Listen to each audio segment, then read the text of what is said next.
Yeah, gotta aim for the top like, hold up. Yeah, I can never doubt myself, I know better. All of you critics be acting like you know better. Blowing the smoke, but I know when the dust settles that I'm in my element. It's evident that there's levels to the game.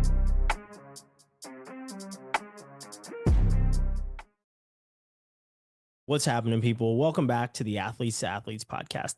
On today's show, we have a roundtable discussion about youth sports where we are joined by Dan Chamberlain, the Director of Competition for NorCal Premier Soccer. We discuss athlete development, how to help youth athletes with the balance between competition and enjoyment of the sport, the impact of rising costs, and the future highlights and concerns of the youth sports community. I hope you enjoyed today's conversation, and as always, we appreciate you listening and watching the Athletes to Athletes podcast. So welcome back, everyone, to the Athletes podcast. And today, as I said, we have a special show. As always, joining me, Reid Meyer, co-founder and CEO of Athletes. But today we also have Dan Chamberlain that is joining us and joining the conversation to discuss our topic around youth sports. So first and foremost, Dan, welcome. And we're really glad that you can hop on here and talk with us about youth sports, about what you do. So why don't I give you the floor, allow you to introduce yourself, as well as give us what is your sports why? What really brought you into the sports community and made you want to stay after being an athlete on the Division III level and then, into your adult years? Sure. Well, Ryan, Reid, thanks for having me. Excited to be here and excited to get into this conversation. So a little bit of background. I was a sports freak as a kid, played a ton of sports, got lucky enough to play college soccer. Couldn't give it up. Tried to keep going as long as I could, which led me into coaching. So I coached in college soccer about 10 years. Then moved over into the youth space where I work. I originally worked for NorCal Premier Soccer, which is where I work now as well. Came full circle, but I've done a few things in between. Was the academy director for the San Jose Earthquakes. I ran a soccer club in Northern California here, called San Ramon FC. I was the general manager for Copa Soccer Training Center, which is a technology-based kind of training center that's seeking to objectify youth soccer development or soccer development in general. And then am now the director of competitions for NorCal Premier Soccer, which is the governing body of youth soccer in Northern California. So as I kind of alluded to, I was a sports fanatic as a kid. My whole family was just we were always centered around sports. As young as I can remember, there was always sports in the house. So we were season ticket holders to Cal, men's basketball and football. My uncle was a professional triathlete. My grandpa coached my my first little league baseball team, and just grew up playing as many sports as I could. I think most of that was just my mom trying to keep me out of trouble and keep me busy. But I really just fell in love with competition and teamwork and the whole kind of ethos surrounding sport. And it was definitely a sense of I was so competitive that I had to keep going. I couldn't imagine my life without that in it, without showing up to practice and trying to get better and trying to win every game. And so I think I just willed myself to keep going. I don't think I was actually that good at anything. I just couldn't imagine not doing it. So I just kept pestering people until they let me on their teams and kept going. So played 4 years at UC Santa Cruz and had a wonderful time there. And then when I was done, I had this choice. I was graduating. I graduated with a minor in education. I was going to become a high school teacher. That was my plan. And I had all these offers for graduate school and jobs and all this stuff. And my coach came to me and said, "Hey, we'd love to pay you almost nothing to be an assistant coach." And I was like, "That sounds great. Let's do that." And just fell in love with coaching in a similar way I did with just sport in general. So I loved doing it. I loved working with kids. So after that, I was hooked, and I can't imagine a life where I'm not connected to sport in some way ever since then. That's awesome, Dan. Yeah, I think it's funny, the way that you and I sort of connected was on LinkedIn, and you called me out, and I appreciate it because I was starting to get a little bit old man yells at clouds. I think the article that I was writing on was how I kind of felt like it's easy to get cynical about youth sports nowadays, in all honesty, just based on who's involved and who's kind of driving the ship for certain kids and what the priorities are. And I think I had written an article on, high school has sort of this chance to come back in and be this bastion of fun again for sports. And I'm curious, you're the person who helped me kind of qualify my feelings on that and show that there are in fact people that are in this in this private space that do really care about the development of kids and kind of care about that holistic growth.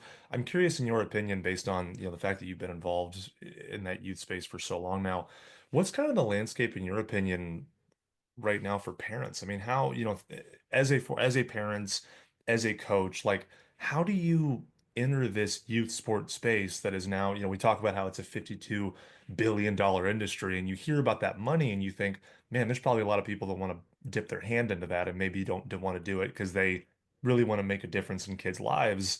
What's been your sort of observation in that space with those sort of contrasting, I'll say, priorities in the private sector for youth sports? Yeah, I think it's well, one, I would say I don't envy the environment that parents have to deal with right now. And I think the vast majority of youth sport parents out there are really good people with really good intentions that get just into this space and just go, what the hell's going on?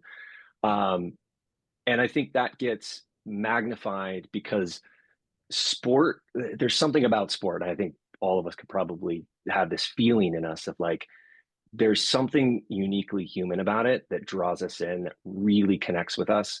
I mean, there's reasons why people lose their minds over sport, right? Like, I think to me, sport brings out both the best and the worst in us almost all the time. Like you see, wars being stopped because of the World Cup, but then you also like see parents like throwing stuff at referees because they missed this supposed, call or something. And so parents are entering this like, what is going on? Just trying to do the right thing for my kid, and they also have this like you know propensity to just lose it because of what sport just does to us in general. So I think the big kind of things that I see and what I would advise people on and where I think we should go is that, you know, one, you mentioned the size of the industry, and that is really probably the biggest kind of challenge that I see with youth sport in general, because it's really, really easy. And I have a lot of conversations with people that are like, oh, this is where the money is. And if you do this and this, you can make a ton of money in youth sport. And, I'm never gonna tell someone not to make a living off of something that they love. But for me, it's all about the purpose.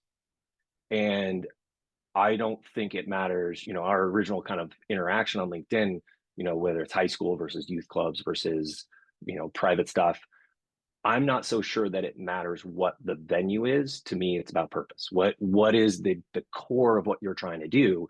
And I really believe in that, the power of sport. We touched on it a few times here. Like, it has incredible power to do amazing things if it has real good and honest purpose behind it. And I think the winners and the losers over the next 5 to 10 years in youth sport are going to be, the winners are going to be those that have really clear purpose, and that are authentic about it. And that's, who they show up as and how their organization shows up. And I think those that are just in it for the money are going to get found out at some point, because people aren't stupid. They can smell that authenticity and see what things are pretty quickly, or at some point, hopefully. Yeah, on that same in that same lens, right? You talk about the side of people who want to make money in this industry. On the other side of it are the people that have to pay those big exorbitant prices. And I have friends that have kids, I have siblings that have kids, I have cousins, a lot of nieces and nephews, and I'm seeing how a lot of kids have a good amount of talent, but they may be getting priced out of youth sports. Like anything, honestly, you see it every day, no matter what industry it is. Prices are rising with this or that. But when you look at youth sports and you say this is supposed to be foundational, this is supposed to be a way, as you said, that your mom wanted to keep you out of trouble.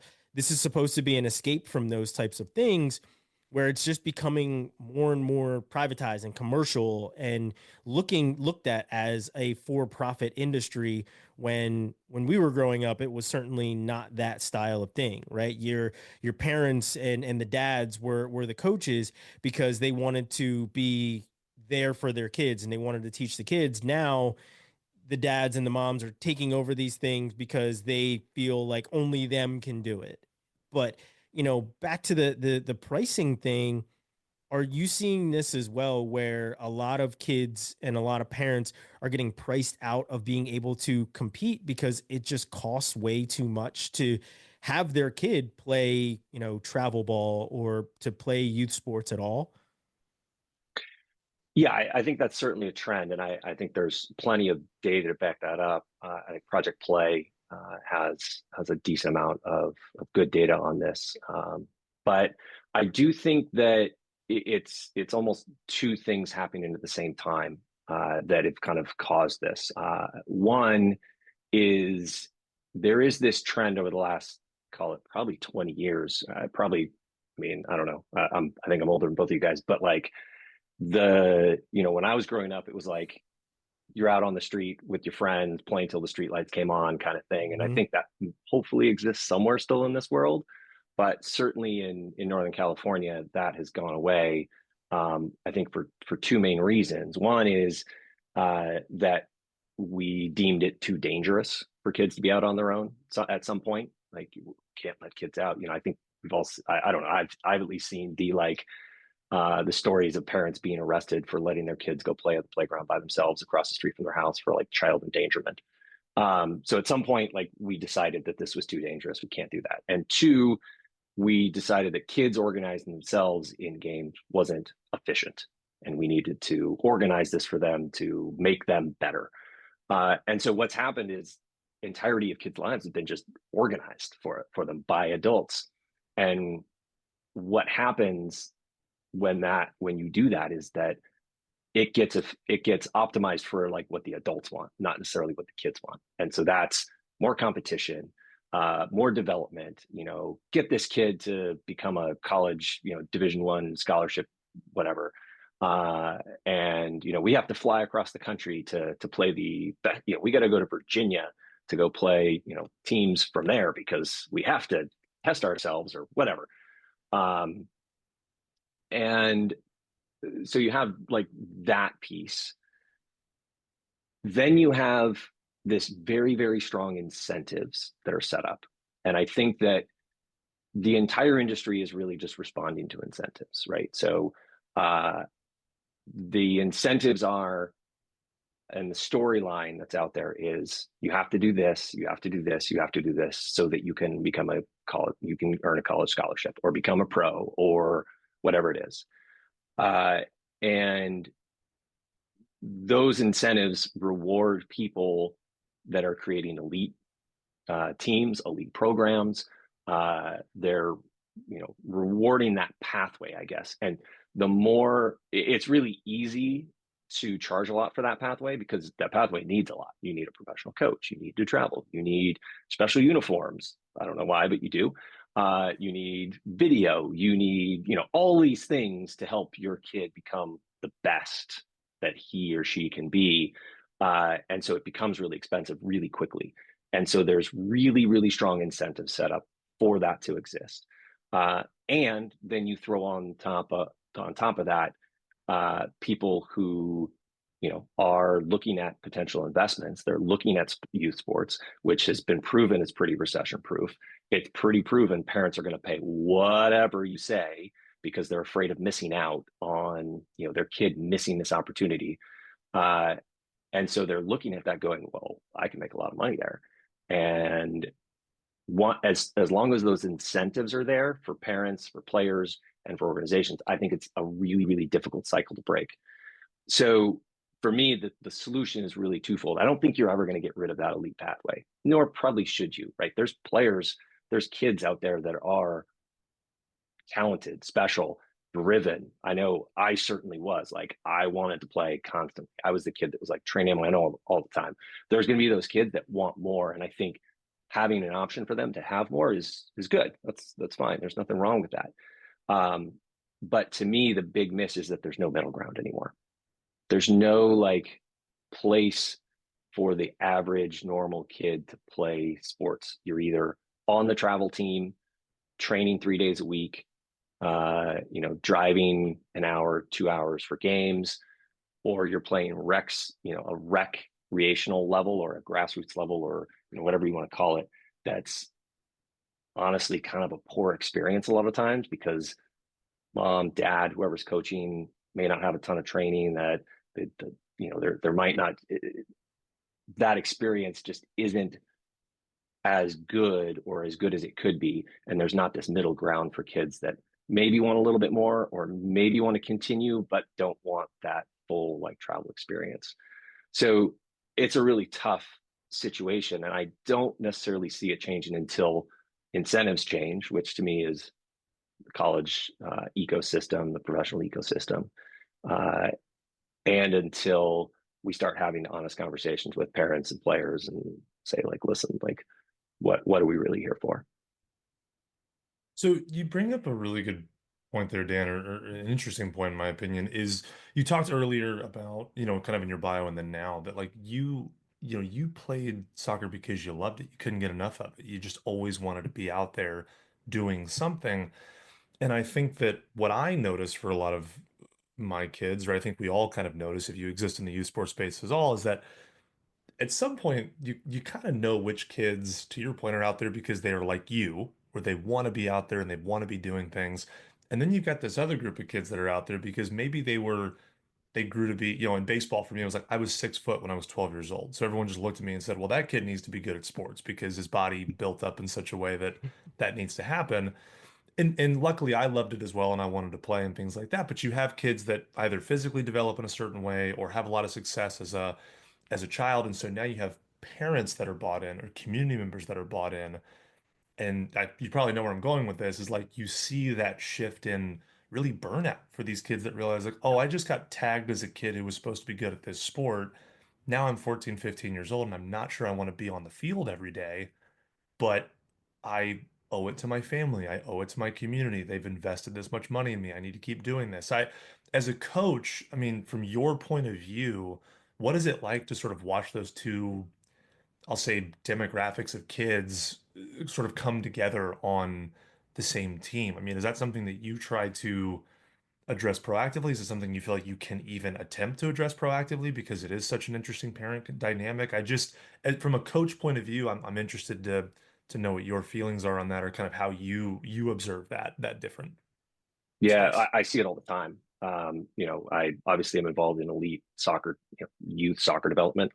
I don't know if you can call it elite. That's maybe a little um, presumptuous, but have been certainly when I ran the Earthquakes Academy. We were charged with developing future professional players, and did with a few kids.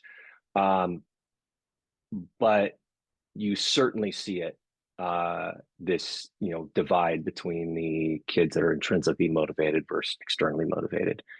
And in almost every case, the kids that are externally motivated are gonna flame out at some point. Whether it's their parents, their community, their extended family, their coach, whoever. Like, if the motivation's coming from external, it's not going to last. And so, for me, the kind of the advice, or what I try to do, one, I do it with my own son. And then all the parents that are around him and his team, who talk to me, it's always really the same answer. Like, number one, like, soccer in particular, but many sports are long-term development sports, right? Like, it takes a long time to get good at it. Like, to get really good, like, takes 10 plus years. Outside of the weird ones like Messi or whoever, like when they're world class at 16 years old, like, most players don't really get really good until they're like 24, 25 years old. And at that point, you've been playing for 10 to 15 years. And so to get really good at something, you have to do it a lot. And to do it a lot, you have to love it. You have to like really, really enjoy it. And so, for most kids, I think going back to the incentives, the metrics of success are all wrong as parents, as clubs, as youth directors or coaches. The incentive, or sorry, the metrics, my metric of success for my son is that when he's 25, he still wants to go to games with me. I can call him up and be like, "Hey, bud, like I got tickets to the Earthquakes game. You want to go?" He's like, "Hell yeah, Dad. I love going to games with you." Like that's success. I don't care what level he plays at. I don't care how good, quote unquote, he gets. To me, it's like love the game. And as long as you love the game, play it for as long as you can, because there's nothing better than playing. After you're done playing, like the next best thing is coaching, and then maybe like being involved as an administrator or a referee, or engage in the game. Like those are the hierarchy of like best for me, at least in my opinion. And that's not everybody, but that's me personally. But so centering ourselves around enjoyment and knowing that, listen, if this kid on your team is really that good, they're going to figure it out and get to whatever level like they're supposed to get to. It's not like do this and then you get there. It's the other way around. Like, right. Like create the enjoyment, create engagement, create love. And then all that other stuff follows. Yeah, I think you're right about that. And as a journalist, I've been able to cover sports from, high school to, even pre-high school and the middle school level, all the way up to the Olympic level. And excuse me. And you see kids that were really good in high school that get to college and it doesn't work out at all. And they do 1 year, you think they're going to transfer, maybe go here, maybe go there, but they're just completely burned out. And they were the all-star. They were winning every single thing. And like I said, I cover wrestling, so they win so much throughout their career that when they're recruited, everything is great. And they get there and they realize that everyone in the room is an all-star, and that's the toughest part. I mean, that was even hard for me playing college football. Is you get there and everyone is good. Everyone was for the most part recruited to be there. There's only a handful, maybe 15 walk-ons, but everyone in your position group is recruited and they were asked to come to that school. And you now have to deal with that transition as well. From a youth point, I've seen kids that, as you talked about, those external motivators, kids that were motivated by their parents and then they lose when they're not supposed to lose. And that parent shows that he or she is either living through the kid or wanted it more than the kid. And, I'd always say the younger the kid in sport, usually the worse the parent, because I've been at tournaments where I saw a kid lose a match and his dad picked up all his gear and it was, all the expensive stuff, his headphones, everything else, and he threw it in the trash. And I'm like, he's 8. Like at no point was that necessary. He's 8 years old. Like this is a national tournament. I get it. You guys came here from whatever state so that your son could, have whatever kind of success that would inflate your ego, so you could go home and say, we won this tournament this year. He's ranked this in the nation as a 9-year-old, which is real, where parents truly go crazy over their 9-year-old's ranking. And it's all of those external motivators for the kid. The kid obviously probably loves to win and everything else, but doesn't love anything else because he's been told that winning's the only thing. And it's less about fun. It's less about the foundation of sports. On the flip side of that, I've seen kids that didn't start the sport until they were in 6th or 7th grade, and they're great as college athletes right? And they go on to a ton of success, multiple time All-Americans, NCAA finalists, world champions that didn't start the sport when they were 7, 8 years old, and they're not burned out at that point. But the whole point of me, kind of bringing this up is because the kids that are at the highest level, it was seen by the dads or the moms that have been at the highest level to say, okay, my kid is now 7 years old. I want my kid to learn the things that I learned as a 20-year old, as a 7-year old. And that's where these private clubs and these private practices are starting to come into play, because everyone thinks that a 10-year-old should be doing what the pros are doing, just on a scaled down version, because that will make him or her elite, or they're being held back as from going to school, because that'll give them the advantage. All of these things are happening because the parents think they know better, and I put that in air quotes because most of the time, yes, they do, but other times they're pushing their son or daughter to be something that they themselves either were or weren't, and they regret it on some level of on some scale. They regret either they had it or they didn't, so they push their kid to fill in the gaps of their own career and not allow them to just have fun with it. But the what has been spawned out of that is, as I said, these private clubs and these private practices and things like that.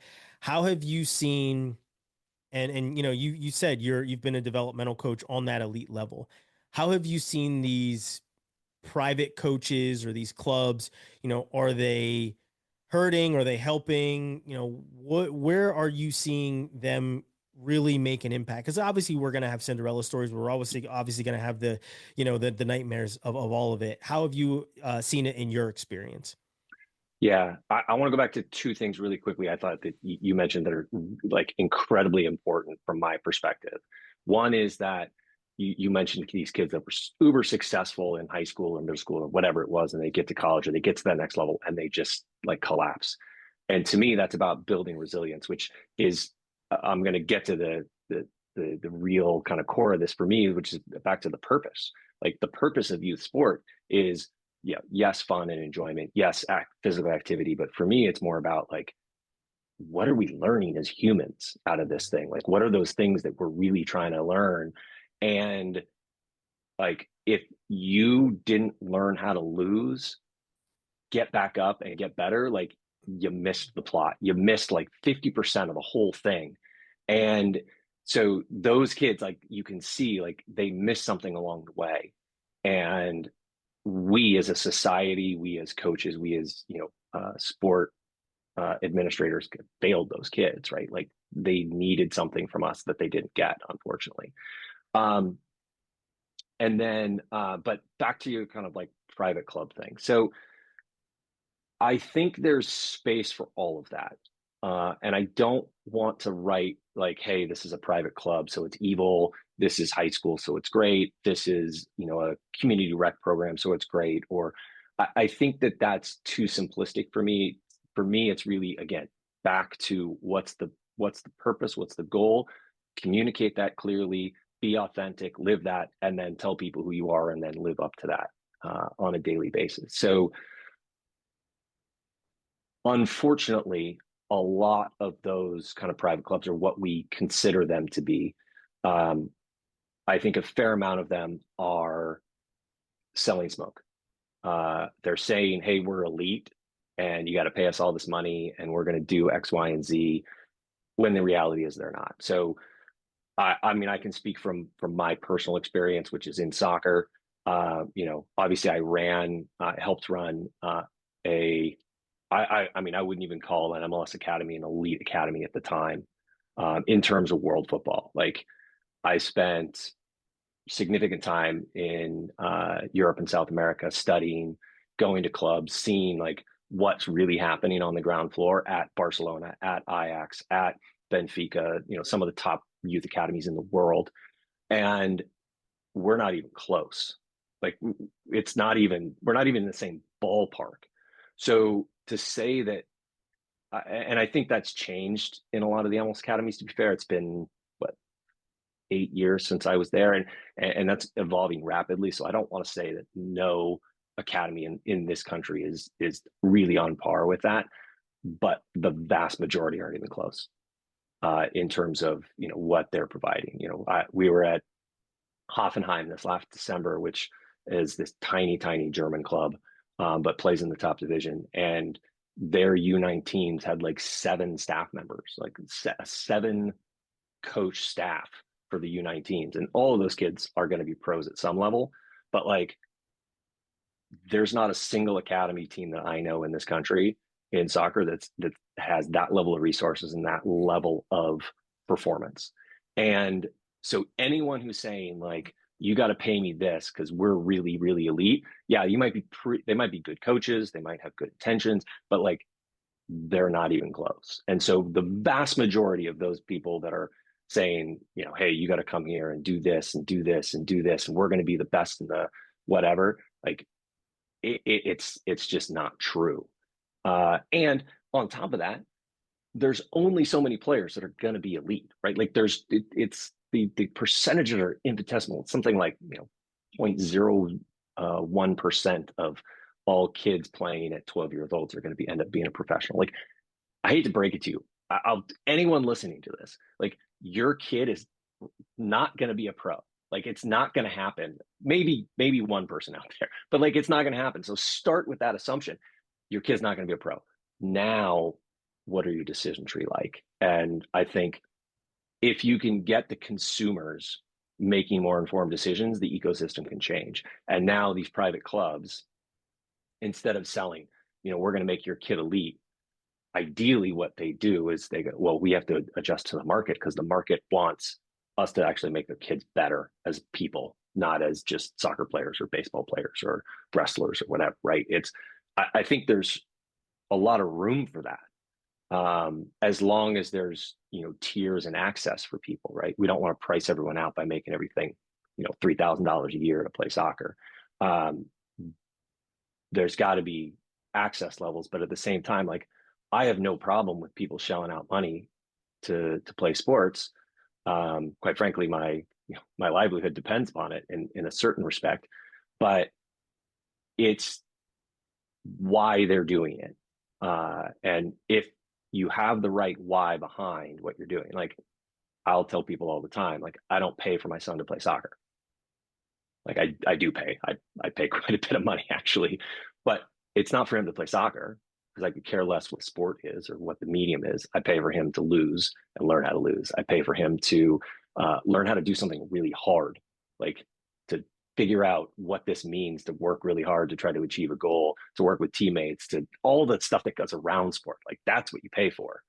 And I think if we shift the mentality to that, now those private clubs, instead of saying, hey, you got to pay me $10,000 and we're going to fly across the country and do all this and do all this, now ideally there's a space for them, but it's serving the game, serving the kids, not serving the adults who are trying to make themselves look cool.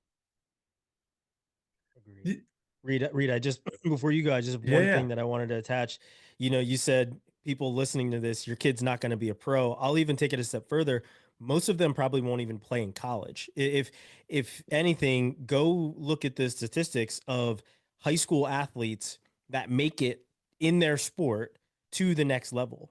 It is very slim. It's a very slim margin. And that's why, whenever we're on this podcast, that's why I proudly say that I was a Division III athlete, because going Division III is a very small margin. Going Division II, another small margin. Like the percentage is like 7% of high school football players go on to play at any division, right? So that's something to certainly keep in mind, is that as good as you want your son or daughter to be at certain sport, the odds are against them that they will make it to that next level. And it is 100%. Up to you to give them that foundation in order for them to persevere, to be part of that very slim, less like 10% or less. So that was one thing that you said. I was like, he's absolutely right. And then, to think of the college numbers in that same respect is something else that people need to take into consideration.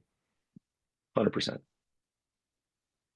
Yeah, to your point, Ryan, one of my favorite things, I'll go and I'll speak with schools or teams and organizations, and my favorite thing to do is to play the data game, right? And just show people and you start, raise your hand if you think it's reasonable to get into Harvard, just like out of the blue. Raise your hand if it's reasonable to pop a hole in one at any point in your career as a golfer, and then you show them the statistics behind playing Division 1, Division 2, Division 3 sport, and it's either lower or right in the same meeting. You're like, okay, well, if you know rationally that this doesn't make sense to hold your child up to this pedestal and expect this of them, why are you then for some reason expecting it over here? And I think a lot of times we've sort of danced around it or even touched on in this conversation is like, I think a lot of families get unfortunately sunk into this idea that like, well, I've paid my money, I've put in my time, they're at the quote unquote right team. I'm now owed this. I've put in my investment and now I'm ready for my return. And the way that we sort of phrase it with A2A is like it's commodifying teenagers is essentially what it comes down to. And no one's doing it on purpose, right? You're doing it because you love your kid and you want him to be involved in the thing you want to be involved in. But somewhere along the way, you start to look at whether it's the balance sheet or you look at the way that your other parents and other community are talking about XYZ things, what the expectations are for your kid. And it's really easy to start basing rewards, incentives, punishments on the results of those games rather than the effort and the passion that goes into that process. And it happens to a lot of people, happened in my family, right? And I don't think for a second that my dad doesn't love me 100% and just wants the best for me.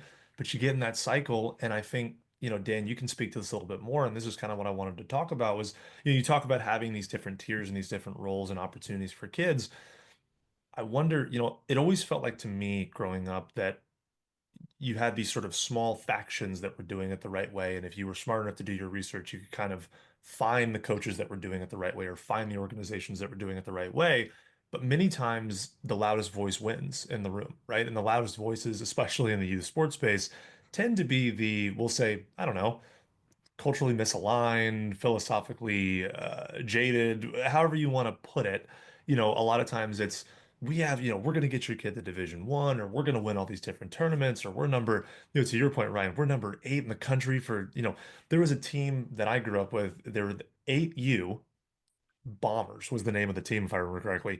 And they were like recruiting, they were a Texas-based team, and they were like recruiting kids from like California and like kids from Maryland to go play in a tournament in North Carolina and come home. And like, what? Like it just was the loudest voice won in that room of like, I guess that's what we're doing and how we're identifying ourselves to our community and to our people. So what do you think the role is, Dan, I guess part one, like what do you think the role is for coaches in that private space to sort of establish or really be the thought leaders in how we approach this conversation? How loud do they need to be about that?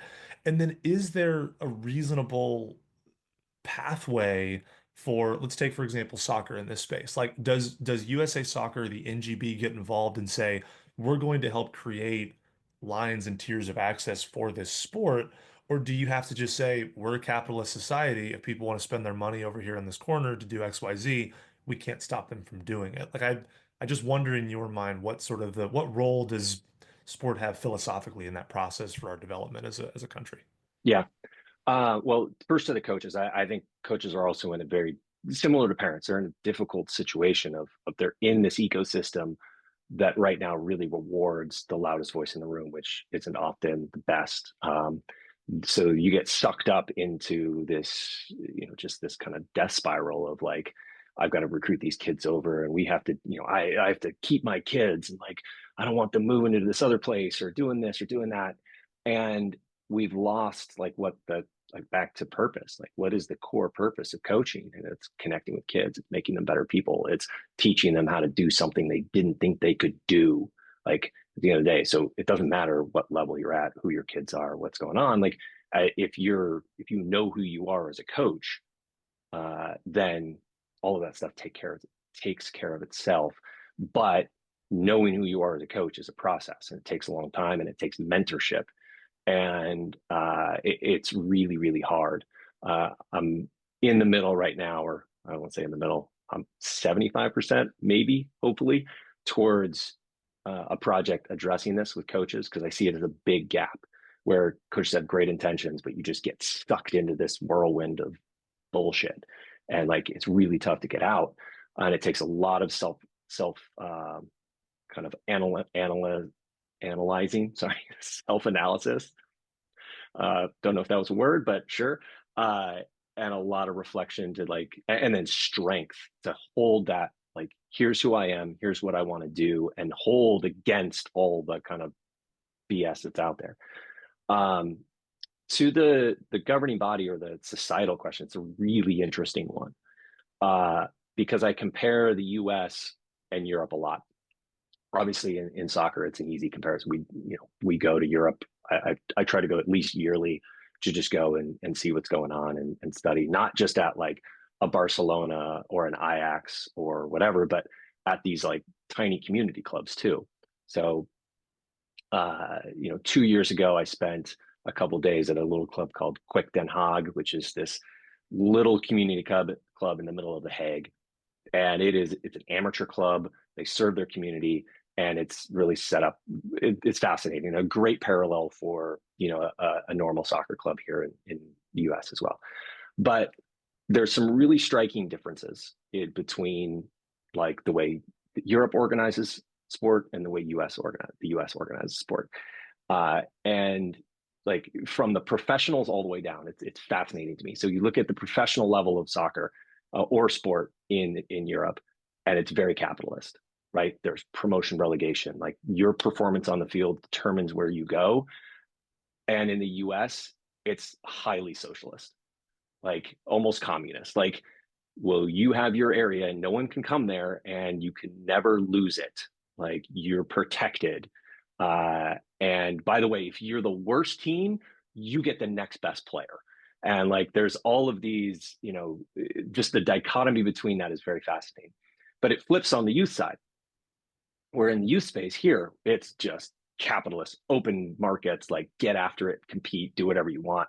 Like in soccer, we've got, I think, 6 different national leagues that all compete with each other for the best. They all say we're the best and we have the most college coaches and we have the best pathway. And you're like, how? This is incredible. Whereas in Europe, youth sport is seen as a part of the fabric of the community. The clubs, the people that are delivering that sport are seen almost like a church would be in the US, right? Like this foundation of the city or the community or the town. And we see them as commodities. I love the way you put like the commoditization of teenagers. I thought that's fantastic. And for that to change, we need common sense regulation in the youth sports space from our governing bodies, right? So the current state of youth soccer in this country is a direct result of a vacuum of leadership from US soccer for 30 plus years. They, years and years and years ago, decades ago, said, we don't want to do anything here. You guys sort this out. And we're going to do the national team and the World Cup and we'll do that stuff, but we're not doing any of this youth stuff because that's, we don't have the time or the energy or the manpower for that. And so what you have are these just multiple governing bodies, multiple people running multiple things. And in that open market, without regulation, without oversight, you get a ton of people, you get a lot of people doing a lot of good things, and then you get a lot of bad actors, and you get everything in between. And I don't know other sports, obviously, in the same depth as I know soccer, but my guess is that it's similar in other sports. That because of that kind of vacuum of leadership or regulation, and there's some common sense things, so not to change the whole thing, but just to say like, hey, you can't do this because that we all agree this is nuts. Like, let's all agree this is crazy. Let's not do this. And without that, you're going to continue to get kind of just a free market capitalist approach to this, which will encourage investment, which is both a good and a bad thing. It'll encourage bad actors. It'll encourage, just chaos within the system. So yeah, I would like to see national governing bodies step in with common sense solutions, talk to people that are on the ground experiencing it, that really have like, this is what's happening, guys. This is the effect of your decisions, and work towards creating a more kind of, I don't want to say top down, but a regulated environment that is putting children and families first, as opposed to, trying to create the next Messi, which we're not going to do. So like U.S. soccer or clubs not doing that. That's happening on the street. That's happening like by God's touch, whatever, you know. So really thinking about the 99%, not the 1%. Yeah, I think you're absolutely right about that. And like from my work with governing bodies, right? Like I said, I've had my share of high level wrestling tournaments where I've traveled to, Russia and been part of delegations and things like that and seen wrestling at the highest level. And even from a domestic level, the governing body in wrestling and like gymnastics as well, they are taking a stance on trying to have better safety around athletes. And obviously we saw the, huge case in US with USA Gymnastics, but that had a trickle down effect of safe sport now being, injected into everything that these governing bodies do. And from my standpoint, that's great. That's amazing. Keep the bad actors, no matter what level they are, whether it is, a coach or somebody that is part of the governing body, or somebody like me who's in the media. And there's media like this, that there's more podcasters, there's more websites, there's more people that certainly need to be vetted, because you no longer need to be part of a corporation to cover the sports that you love. You just need essentially a YouTube and a camera and a microphone, literally everything we have right here. And you can discuss these things, right? So having a process where if somebody wants access, they want to make it to the higher level, to having that guardrail up in front of them where they have to pass these background checks and they have to go through the process is great in my estimation, right? But on that flip side is something that you talked about where there isn't a lot of regulation in terms of youth practices, where you see kids at the lowest level. And I mean, again, everything that we're discussing is a double-edged sword. There is a great viewpoint that anyone can see. We're investing more money into youth sports and more people are utilizing that capitalist side, but that means that there's more money at least circulating around the sports that we love and around these things. However, on the other side of that is the bad parts of it, where that access isn't always great access. It isn't always the best actors. But something that I've seen is you are allowing these kids, and they are truly kids, to have access to those highest levels, which is also something that is great, where you're obviously not going to create the next Messi, but you can have the current Messi mentoring a kid that wants to be the next Messi. And that access has, in my estimation and from my experience, changed sports tremendously, where kids are literally able to see, handshake, and touch the people that they look up to. Whereas when we were kids and we were growing up, you would be happy to get to go to a game and see a game live. Now these kids are able to practice with the players and the athletes that they watch on television, that they watch on streaming sites, that the videos that they're watching on YouTube, and actually have conversations with these people. That's probably, again, another double-edged sword of social media and how things are more public. But for me, I love the fact that these kids can say, I was able to go to a camp where so and so was teaching. I learned this from so and so at this camp. From your perspective, what have been some of those double-edged swords, those catch-22s, where there's the biggest concerns that you've seen from your perspective, but also some of the things where you're like, man, this is a great way to go about it, and I love seeing the transition and the progress that is being made here. I think I would agree with everything we talked about is there's positives and negatives to it, double-edged sword. Like, more investment in the sport sometimes brings really good things. And more can mean more access, can mean better experiences. I think that the big positives that I've seen are probably kind of are around the same lines, is that the the people that have used that investment to create meaningful experiences for kids, and I think that can be a number of different things, right? Like, um,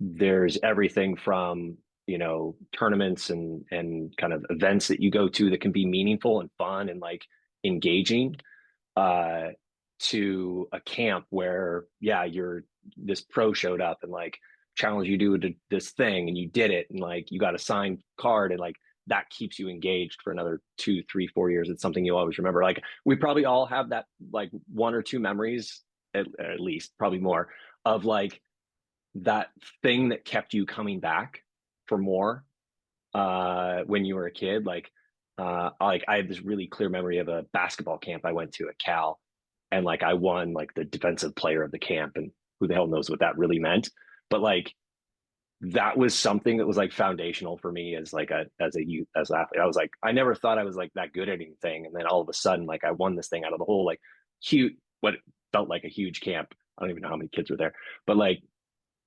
um, what one of the things that we do here at NorCal is, we have a massive state cup.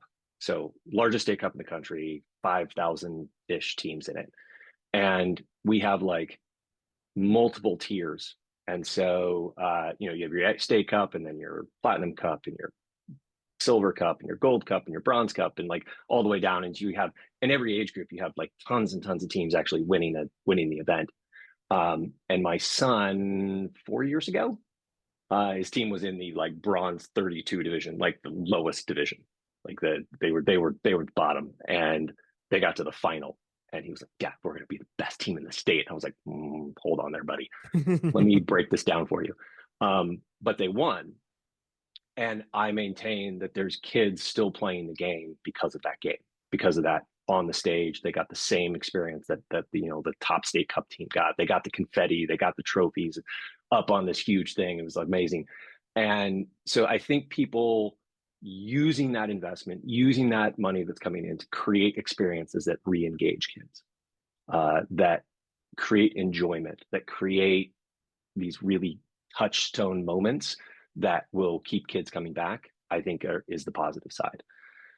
Um, the negative side, I think we've touched on, and the biggest concern for me is the entry of serious private equity backed whatever investment into the space that shifts your main concern as an operator, as a coach, as a whoever, from what is the purpose for the kids to a return on investment, and decisions getting made, whether consciously or unconsciously, because of the environment that you're in and because of these pressures that you have to return.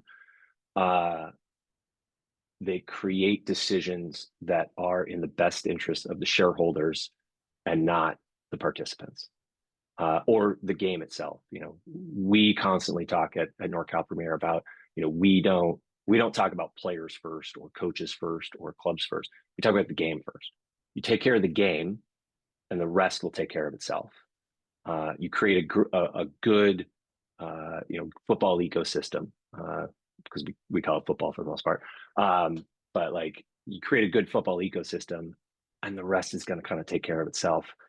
And if you are constantly thinking about, well, I got to make this money and I got to do this and I have to make sure we make X% and margins and blah, blah, blah, that tends to get lost. And the decisions then eke towards, even if it's not consciously, towards that, what's good for the business, not what's good for the people that are in it.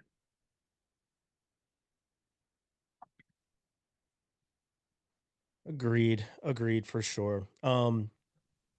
So I've honestly enjoyed this entire conversation. Before we get to the last part of it, Reid, do you have anything that you would like to jump in on? Anything you would like to add before we close out today?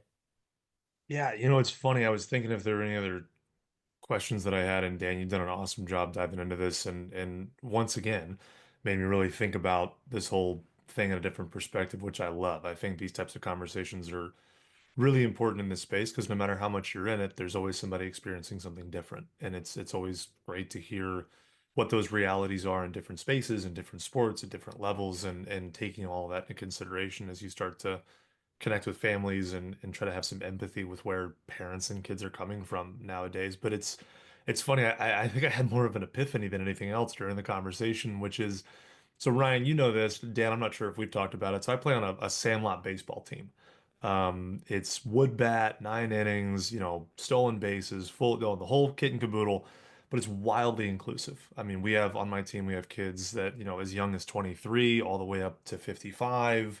We have people that, like me, that played at a fairly high level. We have people that, were we'll say either priced out or skilled out of the sport, at the in middle school and in high school and things like that. And we all went to Durham, North Carolina this last weekend and played at the Durham Historic Athletic Park that Durham wants to turn into a parking garage, which is a whole other soapbox we're not going to get into. Um, but there's a picture up on my dash here as we were kind of talking about this. I realized that's probably the most fun that I've had on a baseball field in 20 years, which would put me at 10 years old. Because that's probably the last time that I stopped taking baseball so seriously. Like I said, I was 6 foot when I was 12 years old, and I got a travel team in Fort Worth found me and picked me up. And ever since then, it was all built on the results of these teams and the rankings that you were in and what your, stat line was at 12, 13 years old. And it's almost like I kind of forgot what it meant to just go out and want to play. And this was probably the first weekend in 20 years that I just spent the entire day at the ball field. And I promise you, I didn't even know when we were playing.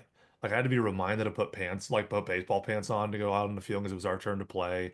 Like there's music playing, people talking. Couldn't tell you we played 2 days ago. I couldn't tell you a score that we had on there. No, but everybody is just trying, to your point, trying their best. They're out there because they want to be there. They're out there because they love the sport, and they, at some reason or another, got it taken away from them for some dumb reason, I'm sure is what it was. And they finally get to re-engage in a way that's exciting. And so, to me, if I can capture it at 30, and I've got players that can capture it at 55 now after all these years, there's got to be a way for us to keep that going for kids that are at this age. And I think it gives me a lot of hope in that space. That, I think people that are my age and folks that like you that are in this space that kind of realize like, oh, that's the part that I remember. That's the part that has built memories for me. It's the relationships that I had, the feelings that I had being with my teammates, being on the field, getting to play and not just think about what that score was or what the result was or whatever. And to me, if the more we get back to that idea of it in the youth space, the more likely we are to have people that are competing at that college level and at that professional level because they want to be there and they're willing to put in the time and effort that is taken to be there. So I have no question. I just have an epiphany that kind of occurred over the course of our conversation. So Ryan, I'll pop it back to you to close this thing out for us. Yeah, I think you're absolutely right, Reid, about realizing why you played sports so much later, right? I think there's a lot of people that forget those things and then they have that light bulb moment where it's like this is, it brings me back to just playing rec because we wanted to go play rec and rode our bikes over to the field to just play, right? Like it's very much like the movie The Sandlot, right? And it's just one of those things, we're playing before the streetlights came on, just not being home all day, drinking from the drinking from the hose and, just having fun, right? And that's why I continued to play sports no matter what sport it was. That was where the competitive spirit came from. Sure, instilled by, family members, things like that, but it's that foundation of just like, playing and being out, skinning a knee, getting hurt, getting up, not crying about it, or sitting out until you feel better to come back in the game. Like all those different things that we were able to do. Right. So I think you're absolutely right about that. And thank, thankfully there's guys like Dan who are putting their efforts back into youth sports. So Dan, for that, I really appreciate the work that you do. And I appreciate you coming on here and giving us your knowledge and everything else to wrap up. One, I want you to give us a piece of advice, something that you've learned, maybe it was through your playing days or more so through your coaching days, or, and then also let us know, the websites and places that people can find your organizations as well. Great. Yeah. Well, before that, thank you guys for having me. This has been awesome. Really a lot of fun. Appreciated it. And Reid, I couldn't agree more with what you just talked about. I think that's freaking awesome. And I actually want to learn about this event because it's actually what we want to create similar type of things like that. I'm always interested in those type of events. So appreciate you sharing that. Last piece of advice, I think, to me, everything comes back to the why and why we're doing things, and the purpose behind it all. I think if no matter who you are and how you're connected to sport, whether you're a parent, figuring out and keeping that purpose at the forefront of your mind, like, why are you putting your kid in sport? What's the purpose behind this? And then using that to make your decisions. And because I don't think anyone put their kid into sports so they could get in a fight with a referee. Like, I don't think that's why we initially put our kid in sport, right? But we get to that because we didn't keep that core purpose at the forefront of our mind and kind of in our consciousness. Or you're a player and you're being told that you got to go to this travel team or that travel team, but you're like, dude, I just want to play with my friends and like have fun. So keeping why you're doing it in what you're doing day to day. If you're, as a coach, we talked about like, what's your purpose as a coach? What's your why? What gets you out of bed as a coach every day? And I bet it's not winning the, U8 championship with your 6 and 7 year olds. Like, that's not what you're going to remember 10 years from now. It's going to be, the kid that says, Coach, you really had a lot. You impacted me a ton, and hey, I'm getting married, and I'd really like you to be there. Like, that's the moment. That's the thing. That's why we get into coaching. That's what keeps us in coaching. So keeping that at the forefront of what you're doing, and in organizations, right, of really understanding who you are, communicating that clearly to people, and then living up to that on a day-to-day basis. I think if we all did that, if everyone did that, or did it more, because none of us are perfect, we'd all be in a better place. Agreed. So Dan, again, really appreciate you coming on, and for everyone, hopefully you guys took some sort of semblance of advice or insight from this entire conversation. But again, Dan, thanks a lot for coming on, and for everyone else, appreciate you watching and listening the Athletes podcast.